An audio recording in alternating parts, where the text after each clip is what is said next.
C'est en 1958 que les premières locomotives diesel firent leur apparition en gare de Normanville. J'avais découvert dans La vie du rail que dans le milieu des années 50, la SNCF avait mis en service de grosses locomotives diesel, immatriculées 060DA, machines conçues pour la traction de lourds trains de marchandises.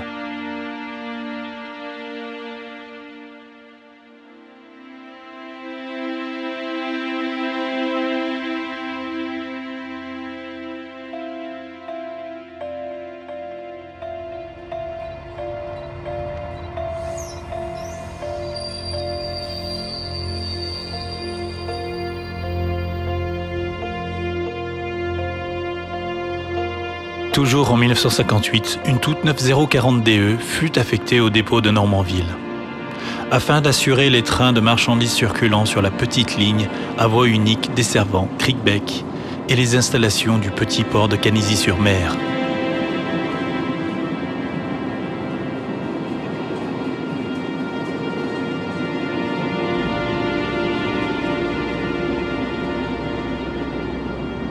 Cette locomotive toute verte ne donnait pas l'impression d'être très puissante, et j'étais certain qu'elle ne ferait pas d'ombre à notre très belle locomotive à vapeur.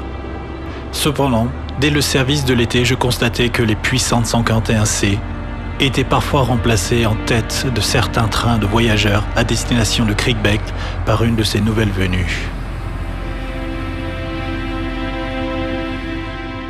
Quelques années plus tard, la presse ferroviaire annonce à grand renfort d'articles techniques que de nouvelles locomotives diesel de grande puissance étaient à l'étude pour remplacer la traction vapeur sur les lignes où l'électrification n'est pas rentable.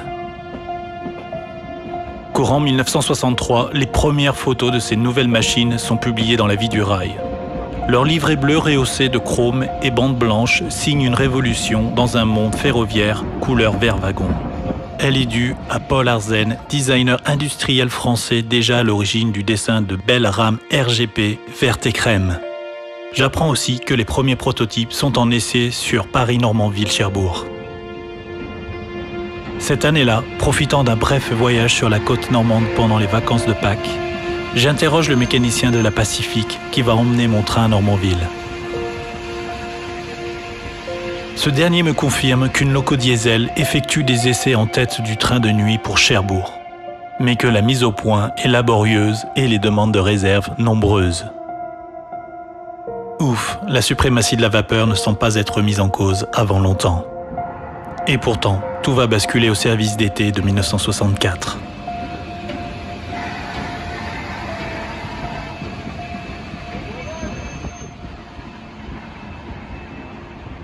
Par le train, je rejoins la famille en vacances dans la région de Normanville. Comme d'habitude, le voyage en tête du train est surprise. La nouvelle loco bleue remplace la Pacifique.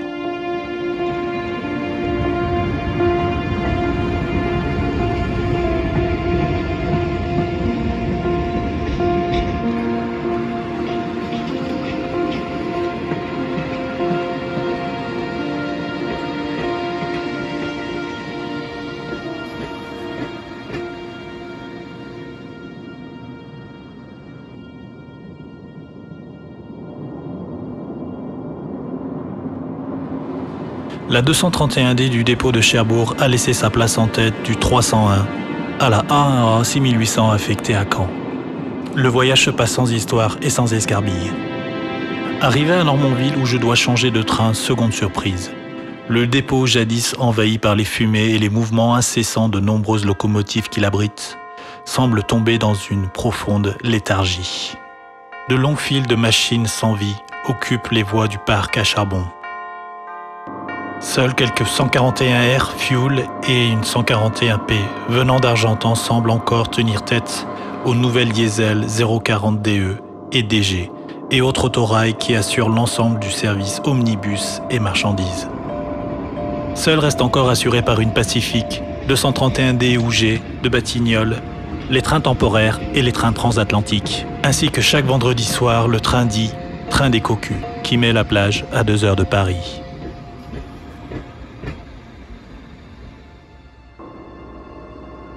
Ce train drapeau est composé de 5 voitures d'Ève inox de première classe et d'une voiture-restaurant bleue de la Compagnie internationale des wagons-lits surnommée Ragout par les cheminots.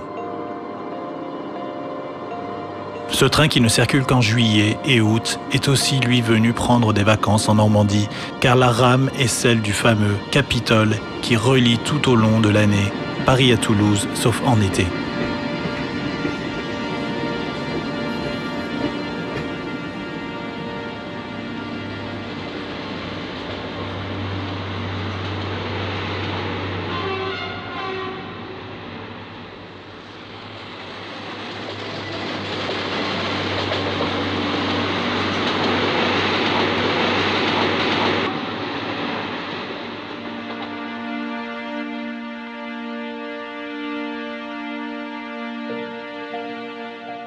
Pendant ce mois de vacances, je passe de nombreuses heures à guetter le passage des rapides. Aucun doute possible, la traction diesel vient de remplacer définitivement la vapeur sur les lignes du pays d'Auge.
Sur la place de la gare de Crickbeck, le car des courriers normands attend les voyageurs en correspondance pour le port et la station balnéaire de Canizy-sur-Mer. Fin juillet, c'est le cœur gros que je rentre de vacances, car je pense que l'année prochaine, je ne reverrai plus mes chères locomotives à vapeur. Amis amoureux des locomotives à vapeur, soyez rassurés. Non, à Normanville, la vapeur n'est pas morte. L'été 64 n'est-il qu'un mauvais rêve ?